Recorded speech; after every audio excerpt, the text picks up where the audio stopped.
पिछले भाग में आपने देखा कि मेघना अपने आप को एक राजकुमारी बने महल में देखती है और फिर कोई पीछे से उसके कंधे पर हाथ रखता है। तभी वो चीखती हुई नींद से जाग उठती है। अब आगे। अरे क्या हुआ मेघना? मेघना की सांसें तेज तेज चल रही थी। उसके माथे पर पसीना आ गया था। कुछ बोल तो, क्या हुआ? बहुत ही अजीब सपना देखा यार। देख, मुझे लगता है तो इस गांव की झूठ मूठ की हिस्ट्री के बारे में ज्यादा ही सोच रही है। हम लोग बस मृत्युंजय अमृत का सैंपल लेते हैं और निकलते हैं यहाँ से, ठीक है?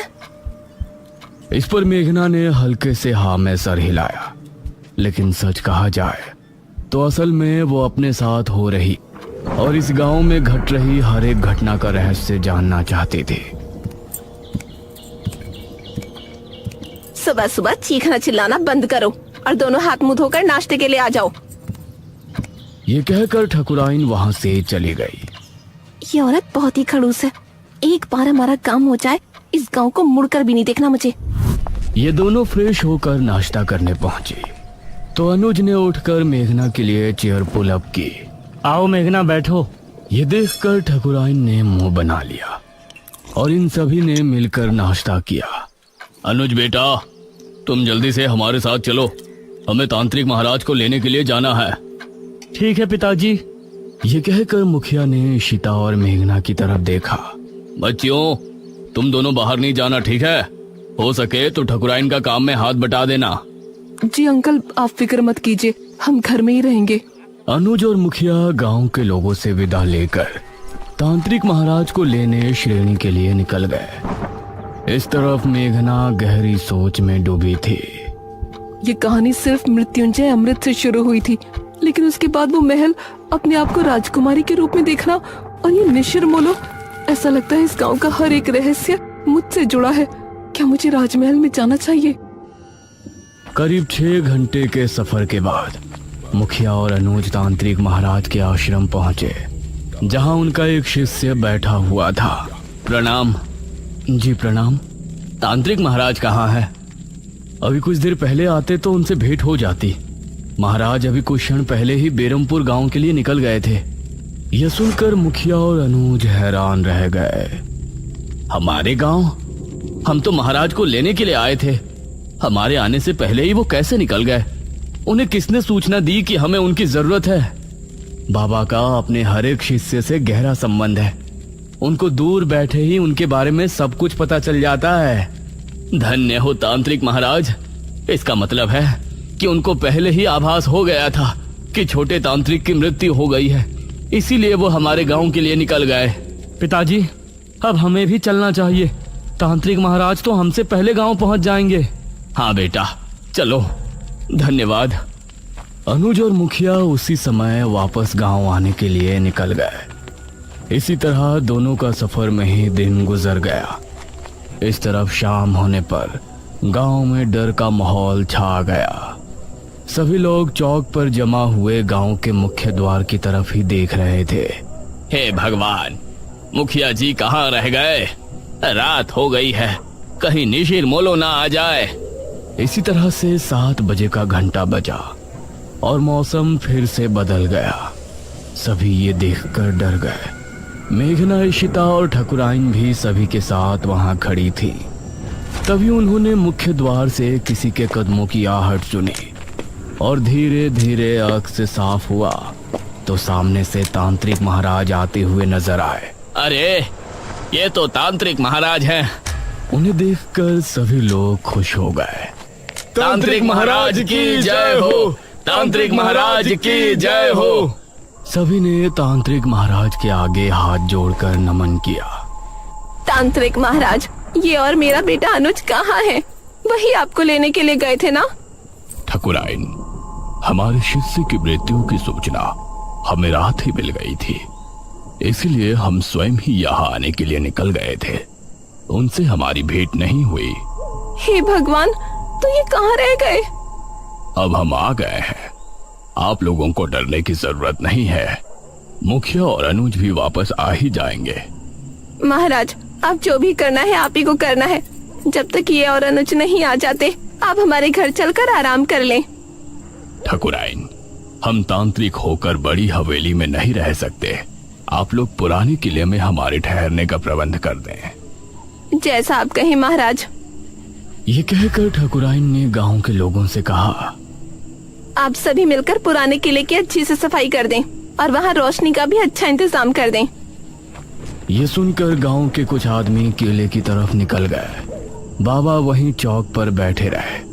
उन्होंने आंखें बंद की और ध्यान मग्न हो गए। शायद वो सोच रहे थे कि आखिर कैसे निशिरमोलो से निपटा जाए, और मेघना के दिल में भी कई सवाल उठ रहे थे। तकरीबन 1 घंटे तक किले की सफाई का कार्य चला और तभी अनुज और मुखिया भी वहां पहुंच गए।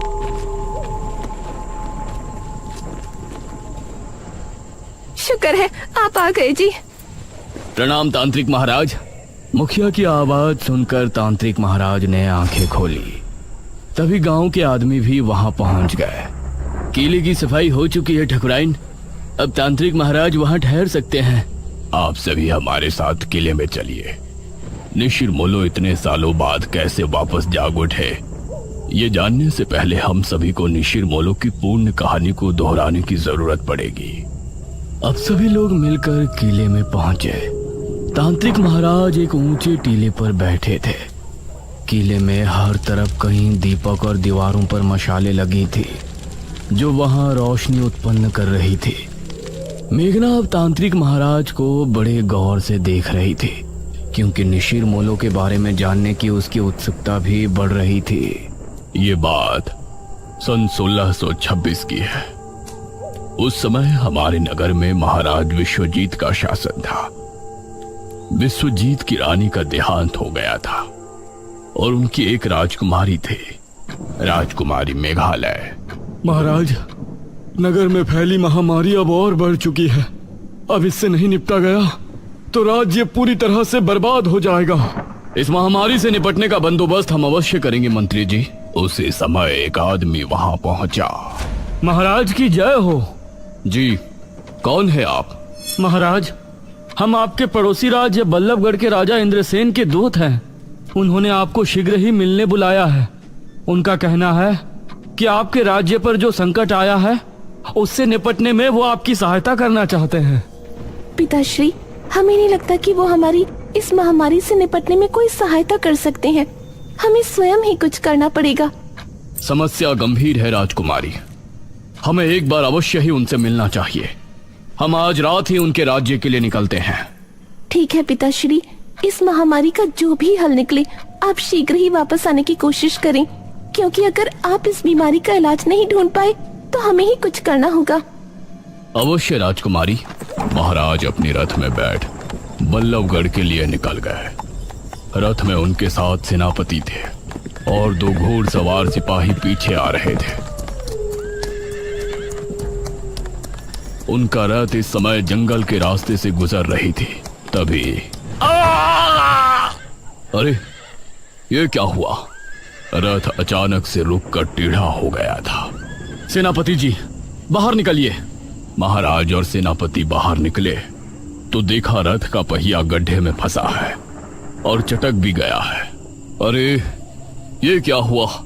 अब जंगल में इस रथ का पहिया कौन ठीक करने आएगा? क्षमा करें महाराज, हम अभी इसे ठीक कर देंगे। आपको थोड़ी प्रतीक्षा करनी पड़ेगी। तभी इन लोगों को पानी की आवाज सुनाई दी। ये कैसी आवाज है?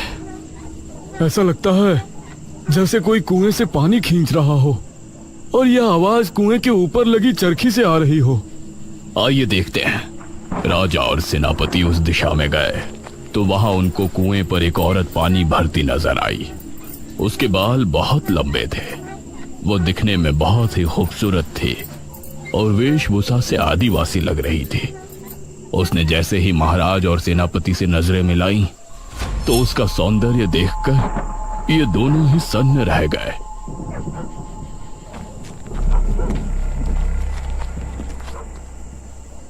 अरे, आप तो हमारे महाराज लग रहे हैं। प्रणाम महाराज। प्रणाम। क्या नाम है आपका? मेरा नाम दमयंती है महाराज। यहाँ पास ही मेरी कुटिया है। आप इस समय जंगल में? असल में हम पड़ोसी राज्य के लिए निकले थे। हमारा रथ खराब हो गया है, तो इसीलिए हम जंगल में भटक रहे हैं। महाराज, तो आप हमारी कुटिया में चलिए। यहाँ भटकना ठीक नहीं है।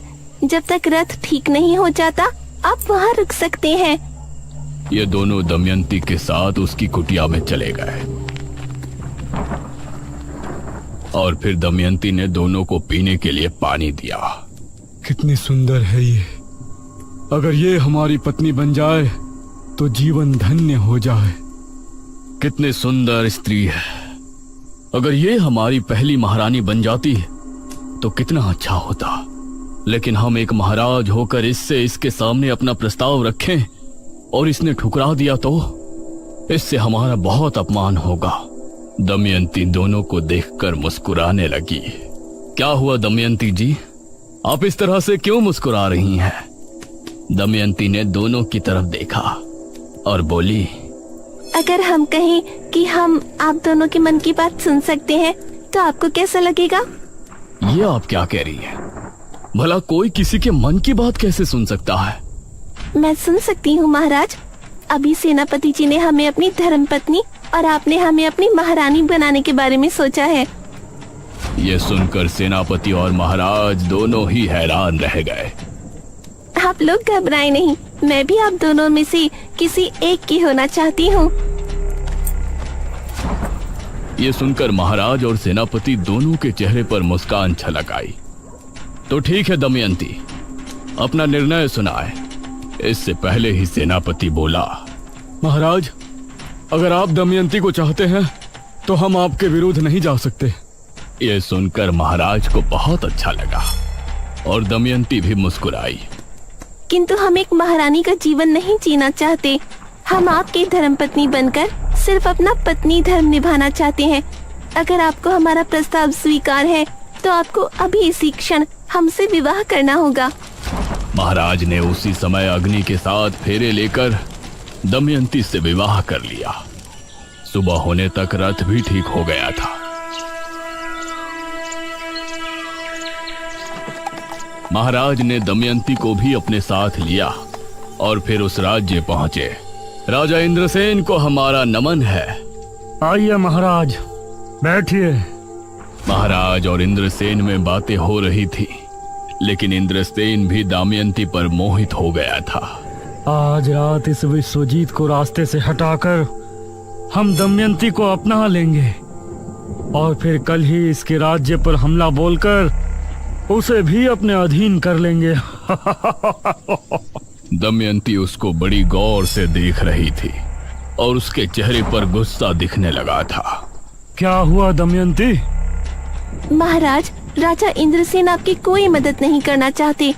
रात होने पर आपको रास्ते से हटाने की योजना बना रहे हैं और हमें हमेशा के लिए अपना बना लेंगे और आपके राज्य को भी हड़प लेंगे। यह सुनकर इंद्रसेन भी हैरान रह गया। महाराज को बहुत गुस्सा आया। उन्होंने उसी समय अपनी तलवार निकाली। इंद्रसेन को परास्त करने के बाद महाराज तुरंत अपने राज्य की ओर लौट गए।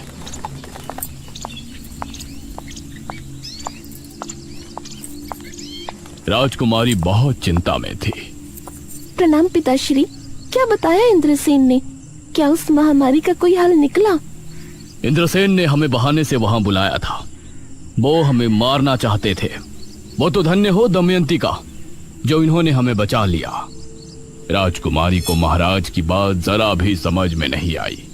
उसने दमयंती को घूर कर देखा। पिताश्री, अब हम ही इस महामारी का कोई इलाज ढूंढने जाते हैं। आप राज्य कार्य संभालें। दमयंती राजकुमारी को बहुत ही रहस्यमय मुस्कान के साथ देख रही थी। राजकुमारी महल से निकली और इस तरह राजा दमयंती के साथ महल में समय बिताने लगे और धीरे धीरे राज्य के कामों से दूर होते गए। करीब 1 वर्ष और माह के बाद राजकुमारी वापस लौटी। पिताश्री, हमने उस बीमारी से लड़ने का इलाज ढूंढ निकाला है। बहुत अच्छे राजकुमारी, बताइए ये कैसे संभव है? पिताश्री, हमने एक महासिद्धि करके ये बीज हासिल किया है। इसी के जरिए हमें उस महामारी के साथ हर बीमारी से छुटकारा मिल जाएगा। क्या इस बीज के जरिए? जी पिताश्री, वो कैसे होगा ये आपको अगले 7 दिनों के भीतर पता चल जाएगा।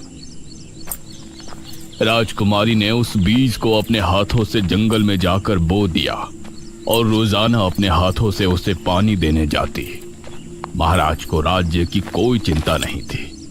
वो हर समय बस दमयंती के पास ही बैठे रहते थे।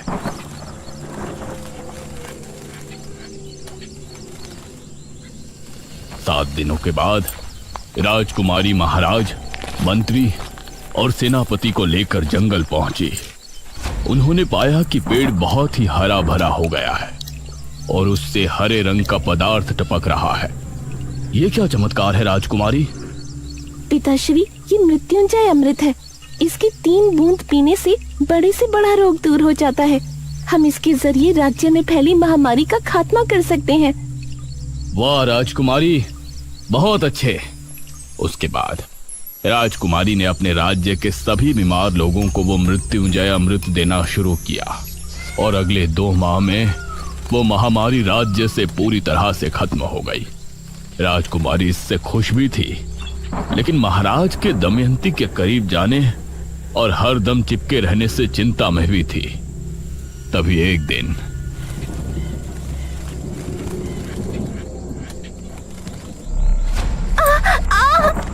महाराज! दमयंती, क्या हुआ आपको? क्या हुआ दमयंती आपको? कुछ तो बताइए। देखते ही देखते उसके चेहरे की रंगत बदल गई और वो एक बूढ़ी नजर आने लगी। ये देखकर महाराज के पैरों तले जमीन निकल गई। दमयंती, ये क्या हो गया आपको? महाराज, असल में मैं कोई आम स्त्री नहीं हूँ, मैं एक डायनी हूँ। क्या? एक डायनी? हाँ महाराज, एक डायन जवान मर्दों को मारकर अपनी उम्र बढ़ाती है, लेकिन मैंने वो करना उचित नहीं समझा। इसलिए आज जब मेरी आयु 100 वर्ष हो गई है तो मैं बूढ़ी हो गई हूँ। अब अगली एकादशी की रात मेरी मृत्यु हो जाएगी। नहीं दमयंती, हम आपको ऐसे मरने नहीं दे सकते। हमें आपके डायनी होने से कोई ऐतराज नहीं। आपको बचाने का कोई तो तरीका होगा। एक तरीका है महाराज, लेकिन बहुत ही मुश्किल कार्य है। हमें बताइए, हम आपको बचाने के लिए कुछ भी करेंगे। अगली एकादशी की रात तक 11 मुर्दों के खून से अगर हम स्नान कर लेते हैं तो हमारी जान बच जाएगी और हमारा सौंदर्य भी वापस लौट आएगा। महाराज ने अब दमयंती को बचाने का प्रयास शुरू किया। राज्य में जब भी किसी की मौत होती तो उनके घरों से उनकी लाश को उठवा लिया जाता था और इसी तरह 10 लाशों के खून से दमयंती को नहला दिया गया था। इससे परेशान होकर मंत्री ने राजकुमारी को सब बताया। राजकुमारी, राज्य में हाहाकार मचा हुआ है। महाराज दमयंती को जवान बनाने के लिए मृत लोगों के शव का अंतिम संस्कार नहीं होने दे रहे हैं। उनके शव को बुरी तरह से काटा जाता है और उनके खून से दमयंती स्नान करती है। इससे प्रजा बहुत क्रोध में है। क्रोध की बात तो है ही मंत्री जी। मृत्यु के बाद जल्द ही अंतिम संस्कार न किया जाए तो ये मृतक और उसके परिजनों के साथ नाइंसाफी होती है। वो कभी भी मोक्ष के द्वार से होकर नहीं गुजर सकते। हम पिताश्री से इस विषय में बात करेंगे।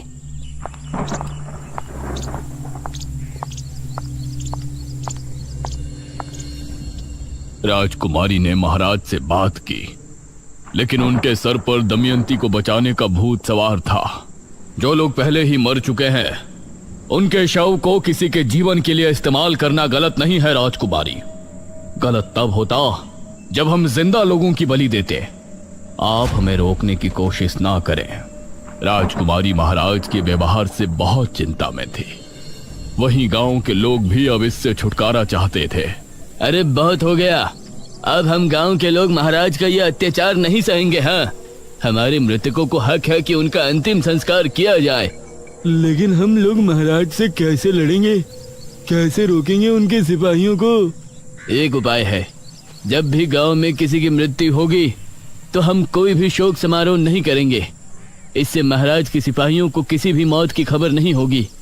आधी रात के समय हम में से 4 लोग उस शव को ले जाकर चुपचाप शमशान में उनका अंतिम संस्कार कर दिया करेंगे। सिर्फ 4 लोग, बाकी सभी अपने अपने घरों में शांतिपूर्ण होंगे। गांव के लोगों को यह सुझाव अच्छा लगा। उन्होंने गांव के 4 आदमियों को नियुक्त किया। उस समय अर्थी को कंधा देने वाले लोगों को मोला कहा जाता था।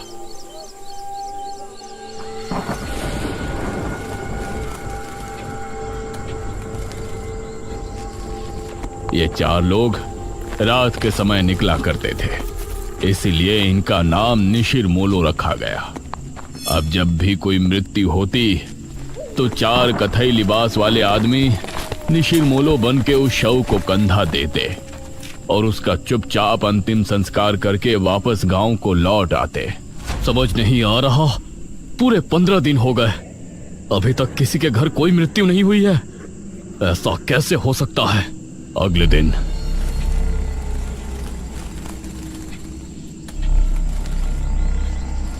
महाराज के गुप्तचरों के द्वारा महाराज को यह बात आखिर पता चल ही गई और उनका क्रोध 7वें आसमान पर आ गया। वो जो भी 4 लोग हैं, हम उनको मार कर ही दम लेंगे। उन्होंने हमसे चालाकी की, इसका हर्जाना उन्हें भुगतना ही पड़ेगा। महाराज ने अब अपने गुप्त सिपाहियों को तैनात कर दिया था, जो छिपकर रातों को जागकर गांव पर नजर रख रहे थे। एक रात निशिर मोलो एक अर्थी लेकर निकले। यह शनिवार की रात थी, तो उन गुप्त सिपाहियों ने निशिर मोलो को रोक लिया। अब तुम लोगों को कोई नहीं बचा सकता, कोई नहीं। बहुत दे दिया हमारे महाराज को धोखा। उन सिपाहियों ने इन 4 आदमियों को मार गिराया और फिर शव लेकर महाराज के पास पहुंचे।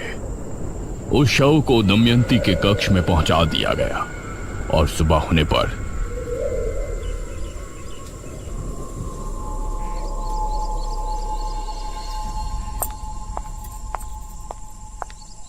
दमयंती कक्ष से बाहर निकली अपने उसी खूबसूरत जवान अवतार में।